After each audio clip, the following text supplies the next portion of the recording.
Izembe, I think will be joined by two of his colleagues who are on their way. But we said we cannot wait, knowing that you guys have a lot of work to do. So, Dr. Owen Ncube, the floor is now yours. Masita, thank you very much, Director Mutodi, for your opening introductory remarks. Yes, good morning, members of the Fourth Estate. I shall be using lingua franca, as they say. The language we use, we have our own vernacular languages, but we are put in a situation where we have to use a language which is not our mother language for us to do business, to understand each other. So I shall be using the English language as the lingua franca, as they say. But we do that just looking for the content, that is what is important, the passing on of messages. So, welcome to this press conference. This press conference is being held by the National Democratic Working Group, NDWG, headed by Honorable Advocate Job Sikhala. And because of the turbulent waters in which we have been thrust by the current ZANU-PF regime, we have had to call for this press conference. You are welcome, and I'll be joined by the person who was supposed to make opening remarks, Darlington Chigwena, who is our information chief or spokesperson. You know, the economic hardships that have besieged our nation. So connecting and doing business is a bit difficult. I'll also be joined by the SG, Gerald Tavengwa, of the National Democratic Working Group, among the leaders who are supposed to come. So allow me to be the leading team player. I'm putting on the shoes of the NDWG acting chairman and the head of our political affairs department. So I'm putting on two heads today. A part of a head, which is facilitative role, which is the title of our leader as chairman and facilitator. So the facilitative role remains with the chairman as I deliver the official statement of the movement here. Our movement is a consultative movement consulting Zimbabweans on the way forward. We are having a very serious governance crisis. And that governance crisis has triggered other crises in our land. Right now, we have, I listened to news last night, the heads of state in the SADC region desperately trying to raise $5.5 billion to feed their nations. It's not entirely a climatic phenomenon that we are in this deep trouble. We now have the knowledge which could have reduced the impact of the current disaster which is facing us. We have technology in agriculture, in all other disciplines, if our nations were being democratically governed. But because of the suppression of the thought process of our citizens in the region, and particularly in this country, we have had governments that have thrust us into this disaster. Well, with these few opening remarks, let me go into my delivery. You are on assignment, and we must free you to work on your stories for the delivery today. As members of the Fourth Estate, please take notice that we are having a new style of managing our information dissemination as National Democratic Working Group. We don't want to delay you as professionals. And through professionalism, we're going to really reconstruct our nation in terms of governance systems. Allow me, therefore, ladies and gentlemen, to delve into the official statement, which is the theme of this press conference. The title, Threats Against Honorable Advocate Job Sikhala. In the light of an unjustified onslaught and calls by ZANU-PF functionaries, among them Nick Mangwana, Energy Mutodi, Sengezo Tshabangu, Owen Ncube, and the ZANU-PF Varakashi destroyers, including ZANU-PF Youth League Midlands Province, who have just joined this team of players who are calling for the arrest and further persecution of the National Democratic Working Group Chairman and Facilitator Honorable Advocate Job Sikhala, following his address at the UN 16th Human Rights and Democracy Summit held in Geneva, Switzerland on 15 May 2024.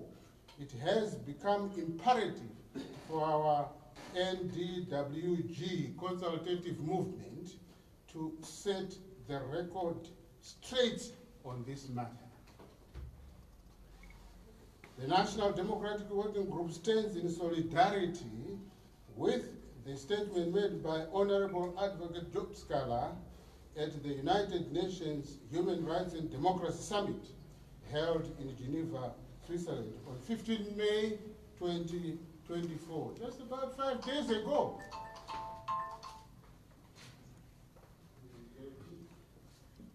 The National Democratic Working Group is proud to be associated with a leader who is consistent, brave, and undeterred in his resolve to see a just and prosperous Zimbabwe.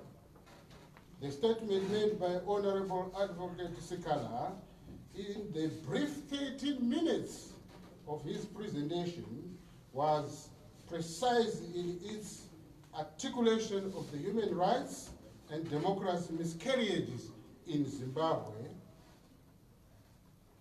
We are therefore not alarmed, moved, or fazed by the ZANU-PF regime members' attacks on our chairman and facilitator for telling the world about the experience during his latest political imprisonment.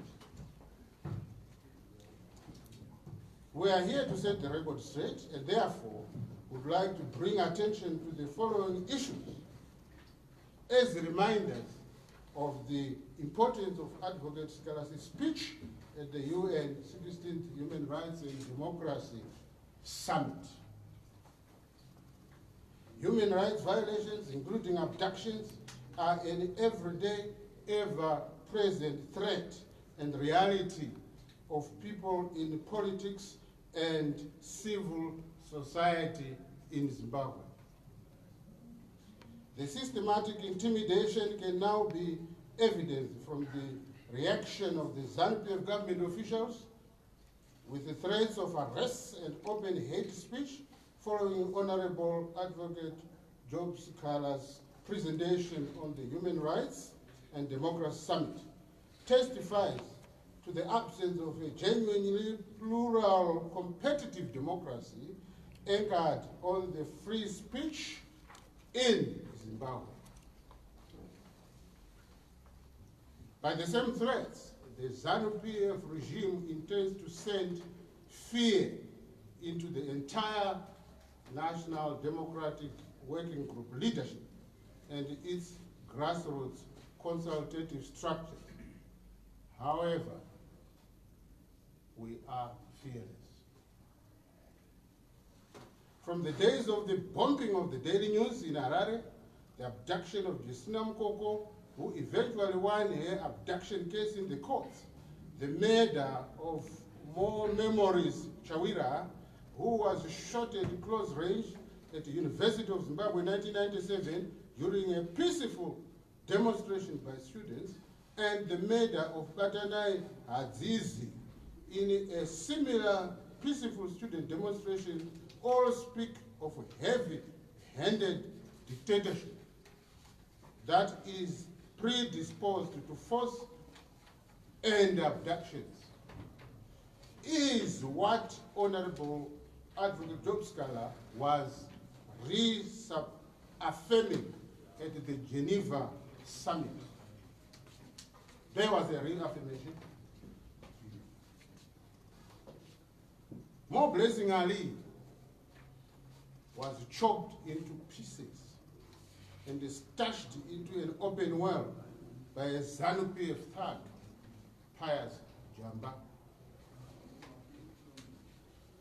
The still unknown whereabouts and the fate of Itai Dzamara resonates with a culture of abductions, as is the abduction of Tafadzwa Ngadziwore and murder of a cleric, Tafumane Masaya, in Mavupu Tafara constituency, in a by-election which saw the seat ceded to ZANU-PF in mysterious circumstances. The interference of the Central Intelligence Organization, CIO, in Zimbabwe's August 2023 bogus general elections through shadowy organizations such as Forever Associates Zimbabwe, FAZ, only demonstrates how the ZANU-PF regime's so-called democracy is a complete farce.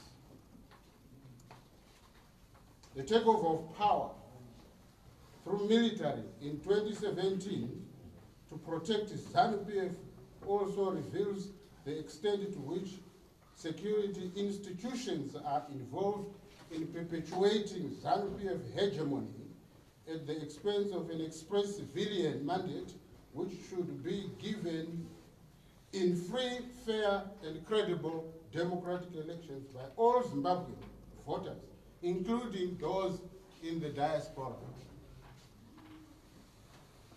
It is therefore our position that Honorable Advocate Job Sikhala correctly captured and agonized over the realities of Zimbabwe's truthful human rights and political situation.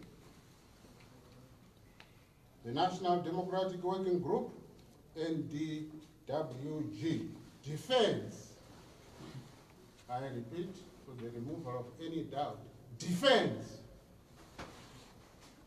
Honorable Advocate Job Sikhala's right to speak freely, both in and outside Zimbabwe, in furthering the interests of justice, human rights, and democracy.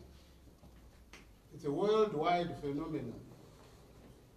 So it doesn't have to be a phenomenon within the limitation of Zimbabwean borders or boundaries. We believe in a transparent and open society where people should challenge the government openly and bring it to respect the rights of its citizens. The 595 days pre-trial incarceration was a violation of Honorable Advocate Job Sikhala's bail rights.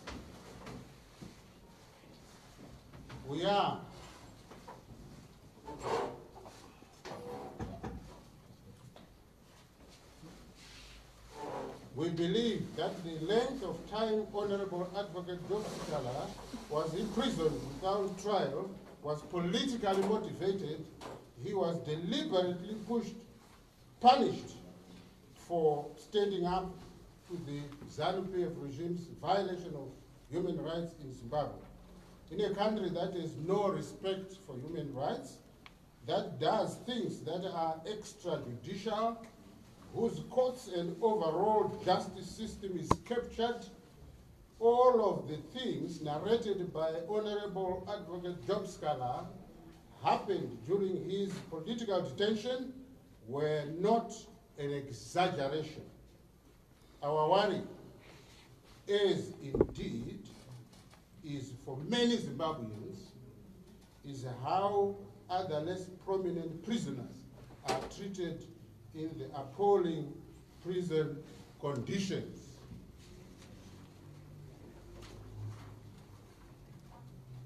The ZANU-PF government has enacted a raft of laws, including the Patriotic Act, whose sole purpose is to limit democratic space, freedom, and thereby entrench a totalitarian system of governance in which people are subjected to all kinds of political, social, and economic abuses.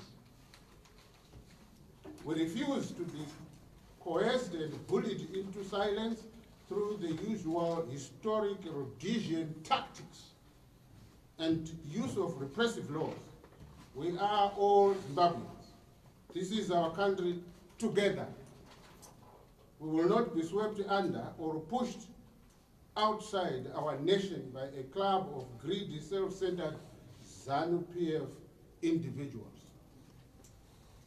We have just received disturbing media reports that the ZANU-PF regime agents have gone to the extent of creating a fake X account in the name of our chairman and facilitator to justify his arrest. Yesterday, the bogus account called for action on 25 May 2024, attributing it to Honorable Advocate Job Sikhala, which is wholly mischievous, nonsensical, and absolute hogwash. The fictitious X account is being run with a sinister agenda, and we call upon all good Zimbabweans to report the bogus account to the X management for its erasure. And a lot of Zimbabweans have done that already, and are doing it already. We are not going to allow the ZANU-PF government to abuse national institutions and international systems like the X facility, which should be used to communicate between people's nations for development of nations and their citizens. It's being used now to sabotage the activities of civic movements like the National Democratic Working Group. The National Democratic Working Group is calling upon all Zimbabweans to assert their rights as citizens and refuse to be manipulated or intimidated into silence. Lastly, Zimbabwe will be free, and the people shall govern peacefully and democratically. That's the end of the official statement. Thank you very much. Now I can see the chair of this press briefing is here with us, our information chief, Darlington Chibwena. I surrender to you to take over in opening the floor for questions, then we can respond. I also noticed the president of our SG, Gerald Tarengwa, and the Secretary for Women Affairs, that's Muriel, yes. So, to you. Thank you so much all for attending this important event. As you have heard, I am Darlington Chibwena, the head of Communications and Information Department.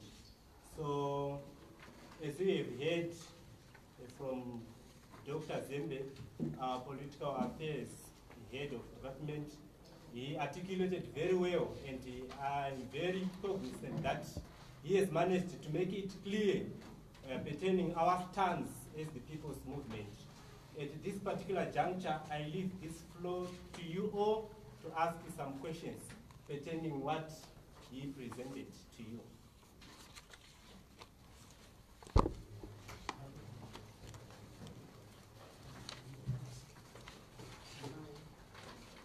Can I ask? You said question. Okay, fine. Can I ask? Yes. Right. Comrades, something I've admired about your party is that it doesn't have these huge positions like presidents, two vice presidents. Of course, there's an SG. I think we have a leader. Right. My first question is that what outcomes do you promise Zimbabweans? Because this is my argument. I'm a political researcher. ZANU-PF is a traditional devil, no one doesn't know. But what is the new thing that God is bringing, that you bring? That is the first question.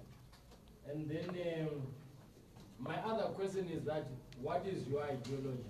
Because I'm working on a paper which looks at DFI. And I've realized that ZANU-PF, NGOs, and the opposition have one thing in common. They think money has to come from New York. And they think that if there are no whites in the economy, there is no democracy, or there is no business. And then finally, my question is that, is the incarceration of Honorable Sikhala a national issue? Because you must understand that from as early as 1959, black people were being put in jail for political reasons. Mandela was in jail, Nkomo was in jail, everyone was in jail. So I don't want a situation whereby your movement spends time hammering that Sikhala was in jail. I'm sorry, I'm not being sympathetic, but Honorable Sikhala was in jail, I think, for less than 24 months. Nyagumbo was in jail for 18 years, and he didn't come out a hero. So I think there we should be very careful. Otherwise, we start to play Mandela politics, to me, which is easy. Thank you, sir. I stop there. More questions? Yeah, okay, thank you, Chief. So if I may ask, you just said that Zimbabwe will be free. So if I may ask, when will we be free? How will we be free? Because we have some political leaders who once uttered such statements, but right now they voted out of their parties and their parties. Yes. Sorry, you're wrong. There's a number of questions.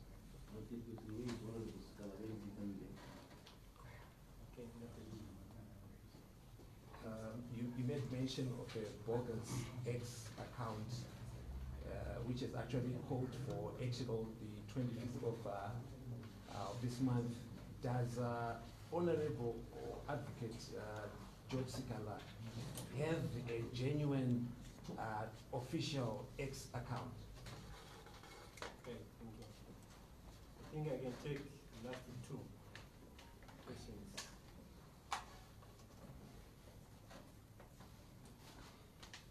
No other question? Okay. Thank you. Finally, Oh, finally. we have a manifesto, because I've noticed the manifesto is very salative for politics. We print it in Shona and when they say we give people. Okay. You don't have one. It was just for my interest.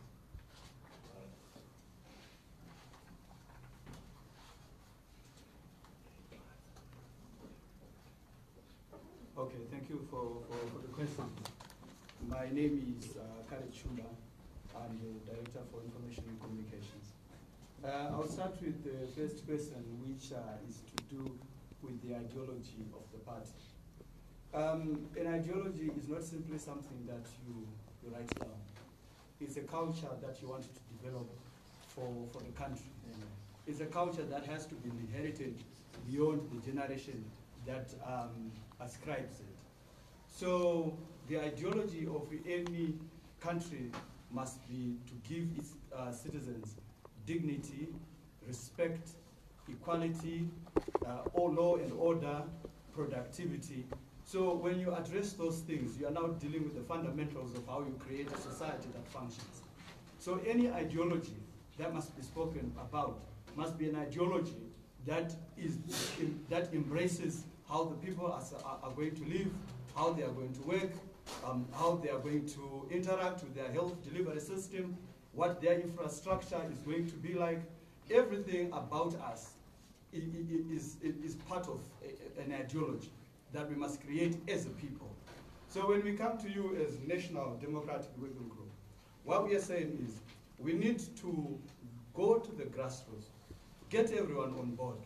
Because if we look at where we are right now, maybe 5% or 2% of the people who are Zimbabweans are benefiting from our minerals, our diamonds, our gold, our oil resources. Whatever it is, none of us here may be benefiting from them.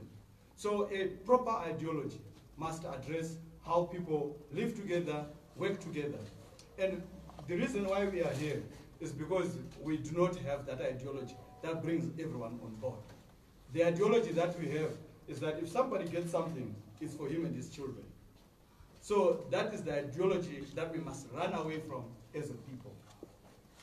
That would be the first, my first response to that question. And then you also asked about results. Results will always come from a concerted action by all people working together towards an ideological framework which they all believe in. So we as a people, we believe in justice. No one here wants to be treated unjustly. No one here wants his children to starve. No one here wants to be unemployed. No one here wants to be a beggar. That also resonates with the wishes of every other Zimbabwean who is in this country and outside this country. So the result of what we are doing will be measured against how the people in Zimbabwe live. It's pathetic for our people to be running into South Africa, because in South Africa you find human beings like us with 5 senses, 2 eyes, 2 nostrils, ears. They are not super creatures. So what we really need in this Zimbabwe is to come back to our senses, find a common path which will deliver a country that is justiciable, a country that is equanimous, a country that provides the things that a human being needs to survive. So I think I would have dealt with that part of the question. Yes, let me also, with your concurrence, attend to questions number 2 and number 3. Zimbabwe will be free. The question was how. It is through the people's mass struggles. This is not a new phenomenon for us. Once upon a time, we had racial regimes occupying our space. They came in, we welcomed them because of African hospitality. And then they mistook our hospitality to be docility. And then they crafted laws and formed dictatorial military regimes in Rhodesia. And our nation rose. Firstly, it was a question of the direct concept. Let's talk to our adversaries so that we come to some sense. We don't have to destroy human life. So our forefathers sat, talked, but the racist regimes did not listen until decisions were made to confront them by this nation, elders, forefathers of this nation. And from that time to this day, our nation is embarked on a long struggle to discover democratic rule based on freeness.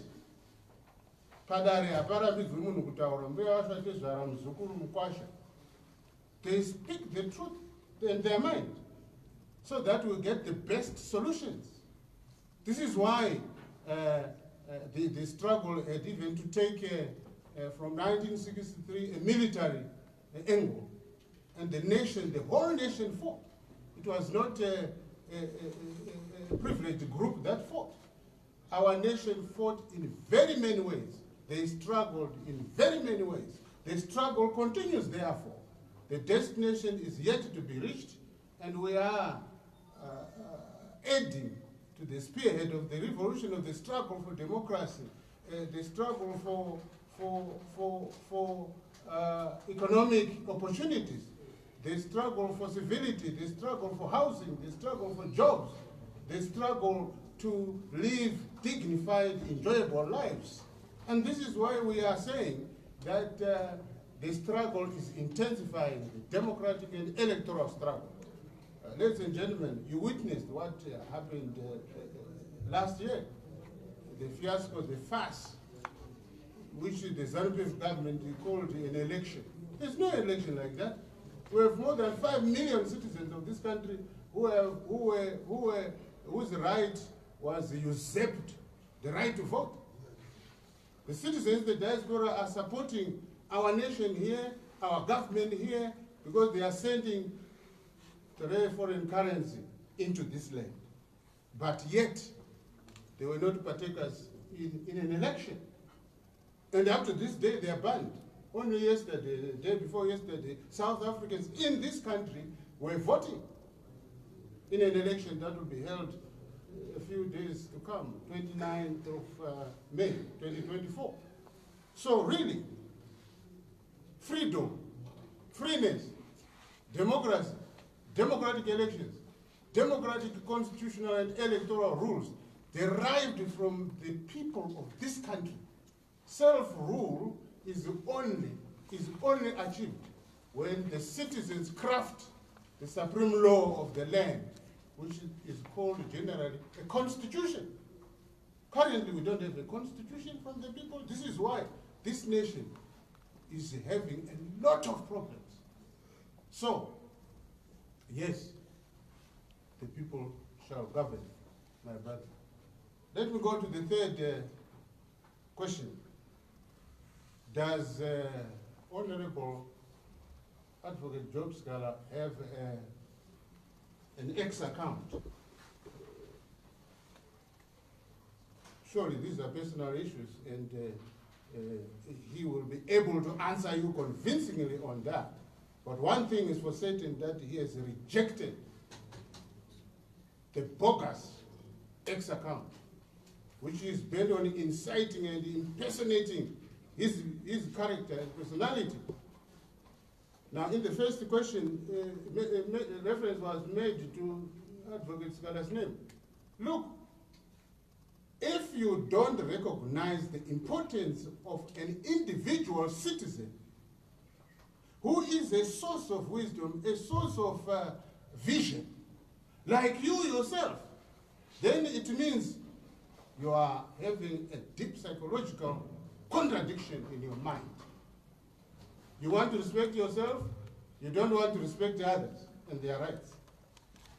You have not seen the persecution of Advocate Sikhala for 595 days, from 14 June 2022 to 30 January 2024. You have not witnessed that. You think it was a joke? No, it wasn't.